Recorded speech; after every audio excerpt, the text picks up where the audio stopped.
Hey humans, so today we're at the university campus on Loxton Road in Weston-super-Mare, and we're here with a guy called Matt Griffiths. Hey Bev, you alright? I'm good, Matt, thanks. Good. We're going to ask Matt a few questions about his producing work, is that how you say it? Yeah, producing, you know, yeah. Cool.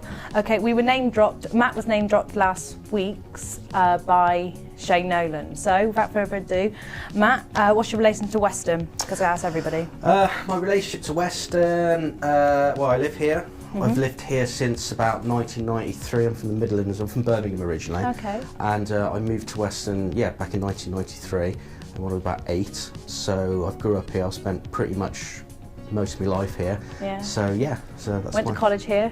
Yeah, went to college with you. You're with me, funnily enough. I went to college, did performing arts for 2 years, and then after that, I had a year out, then did music course, music performance, and then when I was there, I got kind of sucked into all the music tech side, because I couldn't really sing that well or write lyrics, but I always had a bit of a knack for like recording and writing music. Then I went on to do my degree in music production, and from there now I'm back here. I teach music technology here at the college and run and coordinate the course there, and well done. In my own time I kind of write and produce music. So okay, what does the producer do? Basically what the producer does, he's kind of responsible for the overall kind of sound of the song, or how the song's going to turn out. So let's say, for example, if you let's say wrote a song on the guitar and then wrote some lyrics, then you would give that to me and I would produce it and turn it into a record. Put it all together. Yeah. Oh, that's clever. And craft the sound and make it sound as amazing as possible, really. Oh, well done. That is what a producer does. How did you get into producing? So it was just a natural progression, wasn't it? From It was a natural, I said natural progression. I think I always kind of liked being autonomous, in the sense that even when I was into performing, I always was fascinated with technology and being able to kind of take ownership of what I'm doing and record and play my own stuff, and then it just went more and more from there. So I kind of started out doing like acoustic singer-songwriter stuff, and then it just, as I got sucked into all the technology, I then kind of progressed and went more kind of electronic. That's and a good then I've done some kind of short films and things like that as well. Okay. So. It's good that you would use that word electronic, because I did look up some of your stuff and it has got that quite electronic flow. Yeah, the kind of my kind of project is called Babylon 86. It's an it's an electronic duo with me and my partner Josie, who's a singer, lovely singer, and she sings in a band called Indigo Blue. They're a function band, so they function around kind of Dorset area. And but when I started out on my own, and it was really, if you go and listen to my SoundCloud, you go right to the bottom, it's really 80s. So it's what you would call synthwave music. Okay. So it was like heavily influenced by late 80s electronica, like things like Miami Vice, that kind of 80s culture. And then as kind of time progressed, it kind of became a kind of a bit more contemporary and a bit more EDM, kind of a bit more dance. And then, it's kind of where I am now. And kind of Josie came on board and started writing all the lyrics and kind of singing. And I released an EP back in 2014. I did a few gigs. So, but I'm kind of doing but I've done a few other things lately, and then we're kind of going to get back on to doing some more stuff. So we can find more of your stuff where? At SoundCloud, Babylon 86.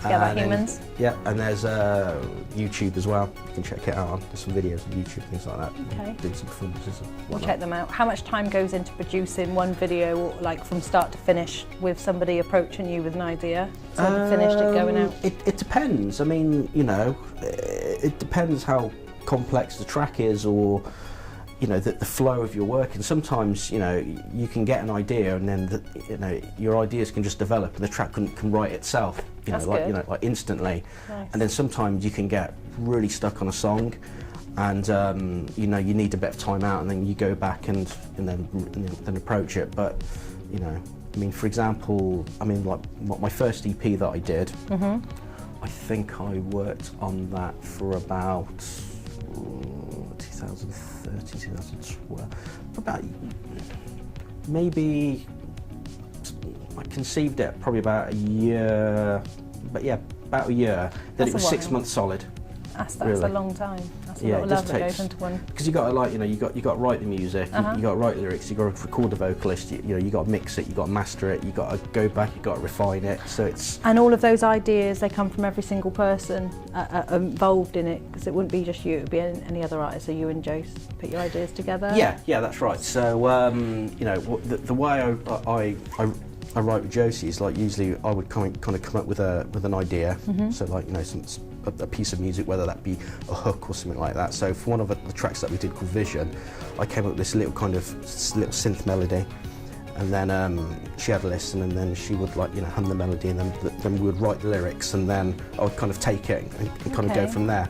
That's nice. And then it would just kind of develop. So we kind of almost wrote it together. Or sometimes I could just give an entire piece of music, or like a piece of an idea which is, I don't know, maybe 30% done, and then she would write on top of that. How do you get people like Shane, obviously, because we interviewed Shane Nolan, who name dropped you, so I wanted to know how you decide to collaborate with certain artists. Shane was, one of my colleagues introduced me to Shane. He was saying that Shane was looking for somebody to work with. Shane heard my music and he liked what he heard, and then he kind of got in touch. And then, we kind of met up, and then we started writing, and it was great. And the great thing is, I mean, I've been working with Shane now for about just over almost a year and a half, and it took quite a long time to get, to put the EP together because of like, time, and we all doing other things, stuff like that. But we're nearly pretty much at the end of it now, and the great thing actually when I worked with Shane in this, it kind of pushed me into working a little bit differently to how I'm used to working. Good. Pushed me out my comfort zone a little bit. Which is really good. Yeah. And I was able to kind of do things which are a little bit different. And the way I work with Shane is that instead of me coming up with the initial idea or music, Shane's came with the kind of vocal melody and the lyrics, and then I wrote the music to that. I understand. So, and it was a nice way of working, because since he's kind of came up with that initial idea, I've kind of worked around that and then produced something different. So it's been, a kind of nice working relationship, and he's great to work with in the studio. He really listens to what you have to say, takes your ideas on board, which is good. So yes, it's been great working with him. Good team. I wanted to know how you manage your time. As you said, you're a lecturer now at the university. Yeah. Is that right? And obviously with your producing, how do you manage all that time? I don't know. I just time management. Time management. Yeah. A lot of my weekdays are, focused on my job, and then usually at the weekends, if I get a chance to kind of write music, or if I get some time like late night in the evenings, you just do. I mean, sometimes I might not be able to do any music because I'm flat out with work and stuff like that, but it kind of it's balancing that really. Sometimes I get a bit more time, sometimes I don't. Okay. So it's because it's a great job, it's a rewarding job, but it's very demanding, and you've got to keep on top of things. Good job. Is there any aspects of your work you'd like to talk about before we wrap it up today? Any aspects of my work that I'd like to talk about? Just pretty much go ahead and have a listen to it and like my page, and I hope you enjoy what you hear. Well, I certainly did, and I hope the humans of Weston check it out. Thank you ever so much for joining us today, Matt. It's been an absolute pleasure. Thank you very much. Cheers, brother. That's how for now, guys.